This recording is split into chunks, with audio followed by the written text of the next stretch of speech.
decimal operations and equations with decimals. So we're going to combine these two ideas here, how to work with decimals and also how to solve equations that have decimal components to this. This chipmunk problem we're going to get to in a little bit. Over here it says here you already know how to perform operations with positive decimals.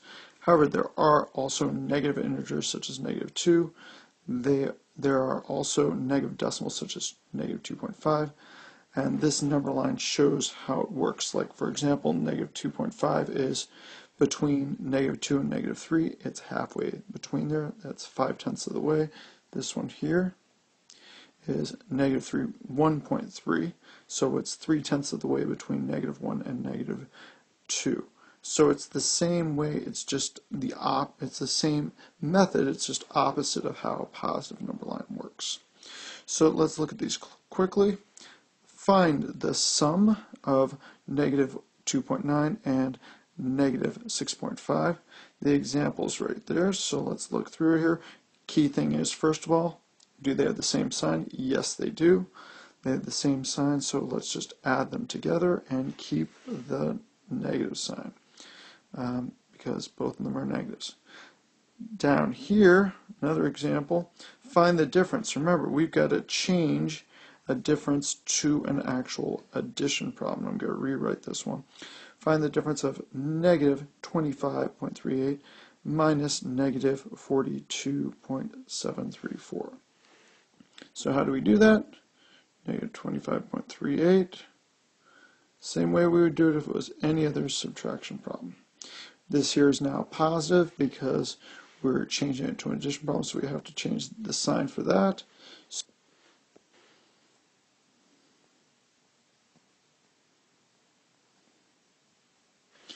And I just want to set this up for you to make sure it's clear. Now it's just a subtraction problem because we know, I'm going to put down there that it's a positive answer because there's more positives than negatives. And then it's just 25.38. I don't like the way that's set up, so here's what I'm going to do. I'm going to add a 0 right there because that makes me feel better. 4 minus 0, 4. 3 minus 8, can't do it. Got to get more. So this is going to be a 6. We're going to rename that. 13 minus 8, because now I've got 13 because I took 10 away from there. 13 minus 8 is going to be 5.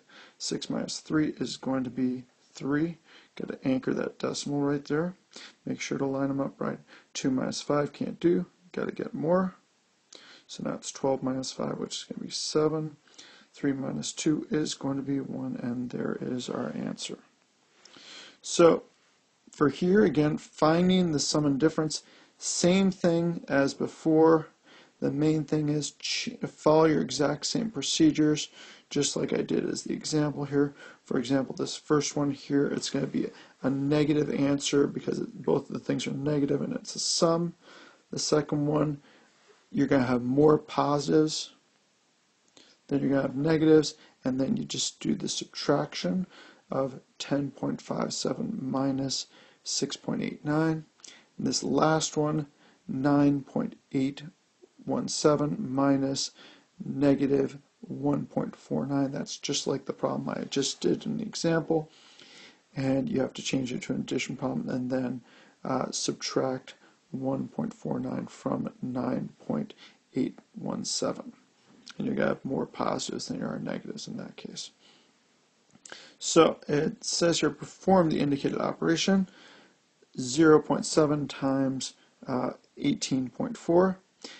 All these different things here. So let's remind you quickly how to do those. Okay, so you can just change this into a regular multiplication problem, but determine right off the bat if it's a positive or negative answer you're looking for. It's going to be a negative answer because it's a negative times a positive. So 7 times 4 is going to be 28. 7 times 8 is going to be 56, plus 2 more is going to be 58. So we got a 5 up here. 7 times 1 is 7 plus 5 more is going to be 12. And then I'm done, and I've got to now take care of those 2 decimal points. So 2 decimal place over, so it's going to be 12.88, and you've got to remember to deal with that negative sign. So it's negative 12.88. Okay, for B, again, same thing. It's just take care of the negative sign, multiply it out, just the method that I used there. For problem C, we're going to do that one now. So remember the rules here for problem C. Well, it's a negative number divided by a negative number, and that means you're going to end up with a positive answer. Like I said, I like to just write that down just so that I know that. For the rules here, remember you've got to go ahead and move the decimal point over the divisor, and so right now that's what we're going to do. So we can rewrite that problem as 19 divided by, it's a little bit too big there, 19 divided by 2907. 19 goes into 2 0 times, 19 goes into 29 one time. Just this is a refresher in terms of how to do long division. 19, so you subtract that, and 19 goes into 100 how many times? It goes in, well, it goes in close to 5 times. I know that because 5 times 20 is 100, so this is going to be 95. So it's going to be 5 here. Got that decimal point there. So now I bring down the 7. So what's it going to be here? I'm going to guess 3 because I just know that, well, 3 times 20 would be 60, so 3 times 19 sounds about right for that. So it's actually going to be exact 57. That was 0, so your answer is going to be 15.3, and it's going to be positive, so we can just leave it there like that. Same idea here, except for you've got to figure out that the answer is negative because it's a positive divided by a negative, and so you know your answer is going to be negative in the end.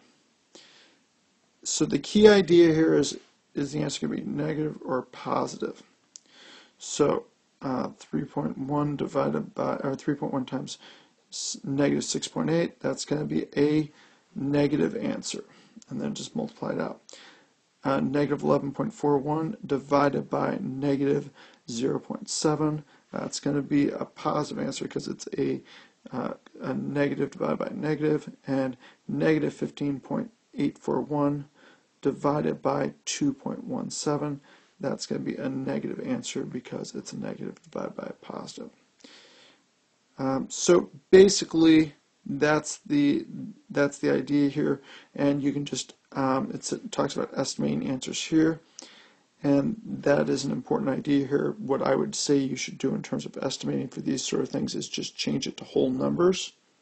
So for example, the one up here, you could change that to 5 times 9, and then see if your answer is close to that. 41.625 is what the answer is, so yeah, that's pretty close.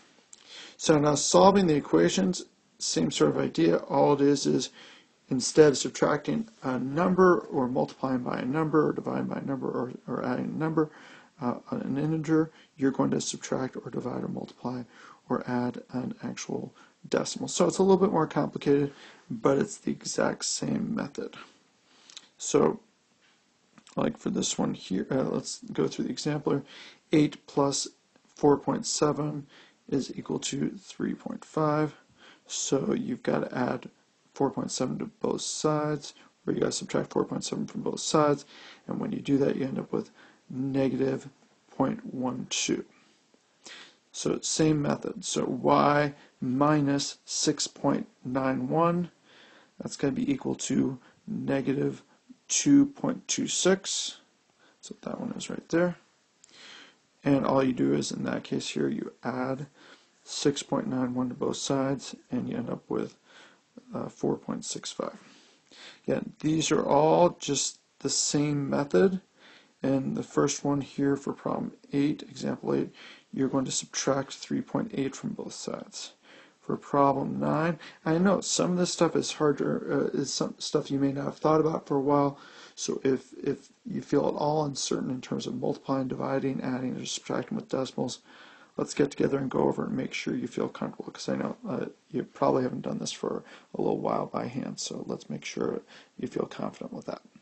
So moving on. solve the equation. Same sort of idea here. You're just doing the exact same thing you were before. I'm going to write out how to do this just as an example here for to show multiplication. Well, we already did the multiplication and divide, so it's the same exact method here, except for now you're dividing by negative 0.6, because negative 0.6 m is equal to negative 5.1. Remember, clearly you've got to figure out, is it a positive or a negative answer? The answer is going to be positive because it's a negative times a positive is going to give you a negative answer. So your answer, m's value, has to be positive. And then you just do the division, rock and roll, and you're done. Same thing here with seeing what you need to do. You need to multiply both sides by negative 8. And when you do that, multiply both sides by negative 8, check and see what the answer should be. First off, you have a number divided by a negative number is equal to a positive number, so you know that the answer in this case has to be negative, and its value has to be negative. So you might want to write that down just as a way of remembering that, and then just do the math. These are all the same sort of idea here. Now let's look at example 5, that pesky chipmunk. It says here, when a chipmunk hibernates, its weight decreases by about 0.31 pounds. After hibernation, a chipmunk weighs about 0.35 pounds. Find the weight of the chipmunk before hibernation. So we got our verbal model here. We're going to add together the weight before hibernation minus the weight loss is equal to the weight after hibernation. And then we just plug in the numbers. We're looking for W, so that's why it says let W equals the chipmunk's weight before hibernation. And so W minus 0.31 is equal to 0.35. We add 0.31 to both sides, and we end up with a chipmunk being nearly double its weight at 0.66. So let's go over this last problem here. It says here, you use an automated teller machine to deposit a check for $122.94 into your savings account. Your receipt for the ATM shows a balance of $286.59 after the deposit. Find your balance of your savings account before the deposit. Well, so we're looking to try and set this up, so let's figure out how to do that. Okay, so how this works, let B equals the balance before. We get the balance before plus the deposit is equal to balance after, so now we can set up our equation. So the B plus the balance, or the deposit, is going to end up being $122.94. That's now going to be equal to $286.59. So now we just subtract from both sides 122.94. From both sides 122.94. When we do that, we end up with our answer. So let's do 286. Make it a little bit more space.